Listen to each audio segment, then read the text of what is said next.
Hi friends, ఇవాళ విక్రమాదిత్య మరియు బేతాళ నుంచి ఇంకో కథ చెప్పుకుందాం.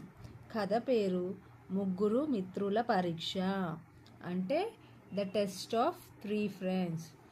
ఒకసారి బేతాళుడు రాజు విక్రమాదిత్యుని భుజంపై కూర్చొని ఇలా కథ చెప్పడం ప్రారంభించాడు. ఒక గ్రామంలో ముగ్గురు స్నేహితులు ఉండేవారు. అర్జున్, మాధవ్, సోమేష్. ముగ్గురు ఎప్పుడూ కలిసి ఉండేవారు. ఒకరోజు వారు అడవిలోకి వెళ్తుండగా వారికి బంగారు నాణాలతో నిండిన ఒక పెట్ట కనిపించింది. అది ఎవరిదో తెలియదు. అప్పుడు అర్జున్ అన్నాడు, దీనిని మనం సమానంగా పంచుకుందాం. కానీ మాధవ్ అన్నాడు, ముందు అసలు యజమాని కోసం వెతుకుదాం. సోమేష్ మాత్రం ఎవ్వరూ చూడలేదు, మొత్తం పెట్టెను నేనే తీసుకుంటాను అని లోబపడ్డాడు. మాధవ్ గ్రామ పెద్దకు విషయమంతా వివరించాడు. కొద్దిసేపటికి ఒక వృద్ధుడు వచ్చి అది తన కష్టార్జితం ధనమని నిరూపించాడు.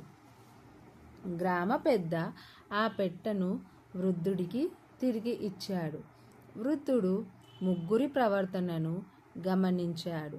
నిజాయితీ చూపించిన మాధవ్ను అభినందించి కృతజ్ఞతగా కొన్ని బంగారు నాణాలను బహుమతిగా కూడా ఇచ్చాడు.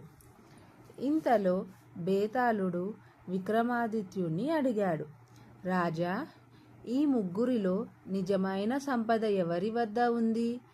విక్రమాదిత్యుడు చిరునవ్వుతో ఇలా అన్నాడు, నిజమైన సంపద బంగారం కాదు, నిజాయితీ మరియు మంచి మనసు. అందుకే మాధవుడే నిజమైన ధనవంతుడు.